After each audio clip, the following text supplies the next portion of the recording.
Hello again, ducks. It is time to keep reading Lions at Lunchtime.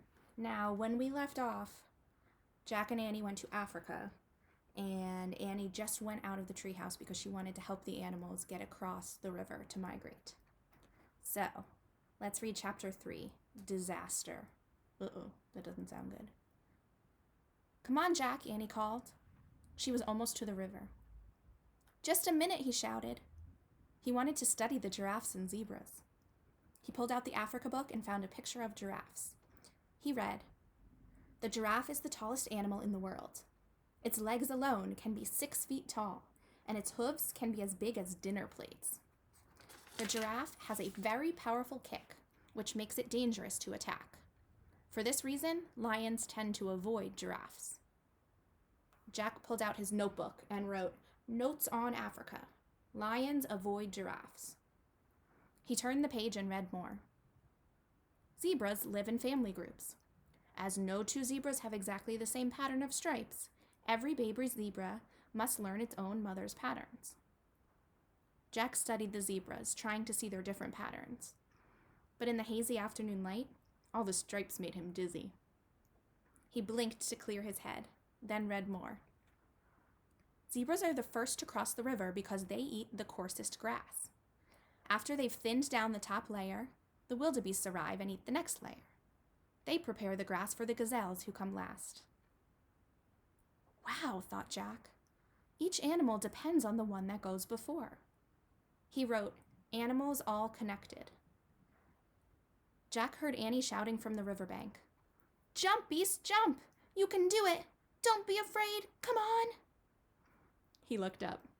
Annie herself was jumping as she called to the wildebeests. Jack sighed. "I'd better stop her before there's trouble," he thought. He put away the Africa book and his notebook. Then he jogged towards the river. His pack was heavy and lumpy, bumping against his back. He'd forgotten to take out the jar of peanut butter and the loaf of bread. Jack decided to leave them at the treehouse. He turned to go back. But just then, Annie's shouting stopped. Jack looked at the river. She had vanished. Vanished means disappeared. "Annie?" he called. No answer. Where was she? "Annie!" Jack shouted. She had completely disappeared. "Oh man," said Jack. Their trip had barely begun and already disaster had struck. He forgot about the stuff in his pack. He just ran as fast as he could. He wove his way between the grazing zebras and giraffes as he raced to the river. "Help!" called Annie. Uh-oh. Chapter 4, Mud Bath. Jack looked over the edge of the riverbank. Annie had fallen into a pool of mud near the water. The thick black mud was up to her chest. "I slipped," she said. "It feels like quicksand." Jack threw down his pack and got on his knees. "Be careful," said Annie. "Don't slip too." Jack pointed to a tangle of old tree roots sticking out of the bank. "Grab those," he said. Annie reached for the roots. "Too far," she said, breathing hard. "I'm sinking." She was sinking. The mud was up to her neck. "Hold on." Jack looked around wildly. He saw a fallen tree branch near the bank. He raced to it, picked it up, and carried it back to Annie. Only her head and arms stuck out of the mud now. Jack held out the branch. Annie grabbed it. "Hold tight," said Jack. "I'll drag you over to the roots." He started pulling on the branch. "I'm still sinking," Annie wailed. The mud was up to her chin. "Oh no." "Come on," said Jack. "You can do it. I know you can. Try, try." Just then, Jack heard a splash. He looked up. On the other side of the wide river, a wildebeest had jumped into the water. Another jumped, then another. They were headed right toward Jack and Annie. "Hold on tight," said Jack. He pulled on the stick again. Annie moved a tiny bit. "Hey, Jack, on the moon it felt like I weighed 10 pounds, said Annie. "And in this mud it feels like I weigh a ton." "Concentrate, Annie," said Jack, trying not to slip down the bank. I am.